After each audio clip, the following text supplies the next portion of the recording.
In this lightning speed demo, I will show you what to do with an edited PDF.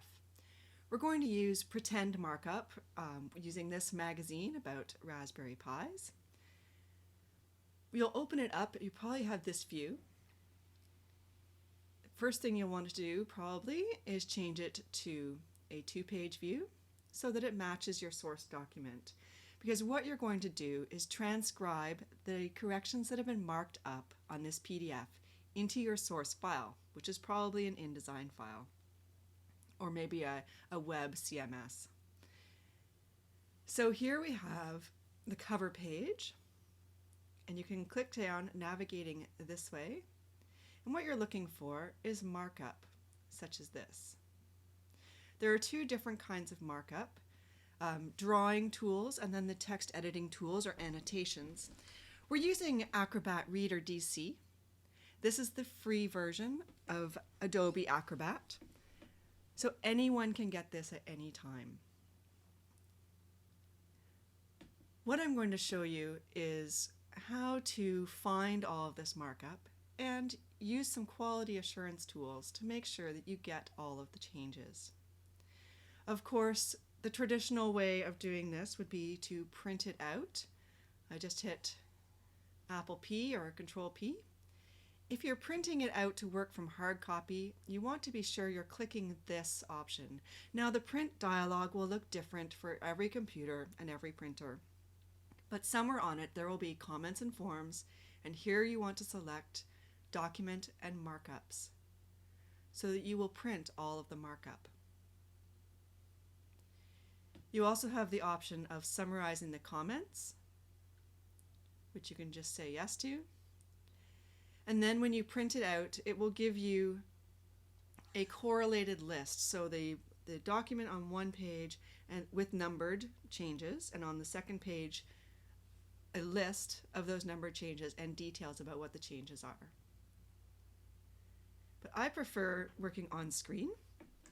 And if you have a dual monitor setup or large monitors, this is an ideal way to work. So the first thing you want to do is click on the comments, which if it isn't visible, you just have to click this little bar on the right-hand side. Or you can select comments from the tools menu over here. I'm not going to go into detail here about the very many options and ways of doing things. We get that more in the webinar. This is a quick introduction. So just quickly to show you the different kinds of markup, I will make this larger. I'm going to click on an item on the side to take us to that markup. So here we see a pencil tool that has been used. And here we see the annotations or text markup tools have been used. And I clicked on the item on the right and it has highlighted it on the screen.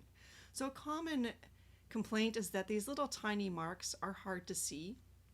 But if you're using the comment list, it doesn't matter, because you can click on the item and it will take you right there and show you the feature on the screen. If you're still having trouble picking out where that mark is on the screen, I suggest blowing this up. So for instance, we'll go to 400 and you'll see how it zooms directly to the item on the page and makes it obvious where the markup is occurring.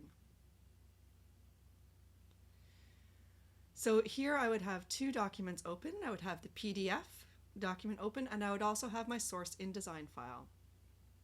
And as I go through the items, making the changes, I would click this little box, add checkmark, to tell me I made that change. And the markup I've done here is complete nonsense, so that we're focusing on the tools rather than the edits. Again, systematically going through this, I see they've noted that they want this to be a capital letter. I've made the change and clicked it off. Other features in this comment list that make it really valuable are the ability to reorder it. So I've clicked on the sort icon, the AZ, and you can see it's right now ordered by page, which is a standard way of going through your markup. You can also order it by author. So now we see that all the marks made by the author are grouped, and I'm going to scroll down here. Here we see the set of changes my editor-in-chief has recommended. And then at the bottom, what SciEditor has recommended. So that's one way of sorting. Another way of sorting is by type of mark.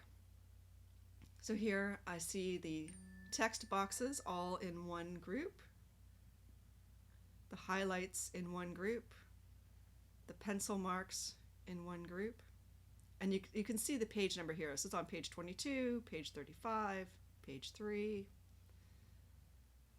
There are times when you're searching for a particular mark and this can be really helpful. You can also search by date, which I find helpful when I'm actually marking up documents, so I can find the last mark that was made or the first mark that was made.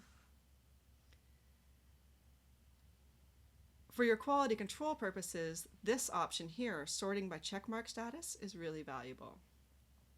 So if I sort by checkmark status, the changes I have already made appear at the top, and that would make it easy to find any change that has not yet been checked off. When you are transcribing materials here, let's find, I'm going to sort by type. Click on type. I'm going to find this really long insert. This is another reason that PDF is so valuable. So here my author, let's zoom out. The author has said, delete this whole section and made an insert of this text. So rather than transcribing this, I can copy directly from this box. I'll show you two ways. Double click on the box, then we have a cursor in there. You can use Apple A to select all of it, copy, Apple C, then go over to your InDesign file and paste. You can also do this from the comment list. If I double click, you can see the cursor's now in this space. I can highlight, copy, paste. So there will be no more transcription errors. Only the author's original typos will be transferred. This is another type of mark, the stamps, often used for things like revised here. But you'll also see editors using this to mark marginal notes, such as set this in Roman, or even insert hyphen or insert commas. The stamp tool is a common markup tool. All right, so we've seen ordering. The other fancy feature is the filter. It has the similar options to the sort. The difference is when you filter, you will only see what you have selected. So for instance, if I want to go by type and see only the stamps, now everything else is hidden. And I mean everything. If you go back to other pages where there was markup, you won't see it anymore. To see everything again, you want to go back to show all comments. And then all of your markup on the pages will be shown. Another really handy tool from this comment list is that here we have a 70-page document and we only have 3 dozen markups. Rather than flipping page by page to find that markup, I can simply click on the item and find the markup on the page. You can also click on a markup on the page. I see one here. Oh, it's taken us to another one. Let's go back. Because this is a hyperlink, so it's trying to take me to that page. You can also click on markup on the page, and it will get highlighted in the comment list so you can find it. All right, so another handy use of the filter is to show me only the unchecked items. So in the list here, we see 2 items that are checked off, and when I tell it to show me only the unchecked items, those will disappear, and I only have the work left to do showing now.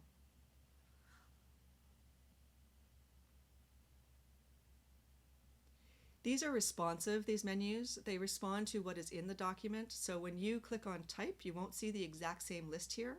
It's only listing what I have in the document. And oh, look, there's a file attachment in this document. So what is that? Oh, that's a new insert for this step. You can see the little icon over here. So if you're scanning the printout, you would notice a little paperclip or whatever icon they have chosen, because it can be different. But also, you can click on this menu over here. Click on the paperclip, and you'll see all of the attachments that are in this document. These attachments are right in this file. You can double click on that name. It will bring up a dialog box asking if it's okay to open it. This one wants me to tell it what we're converting from. And then you have the Word file open. Obviously the conversion didn't work well on this one, but normally you would see a good insert. And of course, if there's a problem with the insert, contact the person who did the markup and get a proper file. All right, let's go back to show all comments. And we'll close this. One last thing I'll show you is navigating with the Pages panel. By clicking on any thumbnail here, it will take you directly to that page so you can check for items. Once you have check-marked every piece, you can do your final check to show you any unmarked items, unchecked they call it, and make sure everything has been inputted.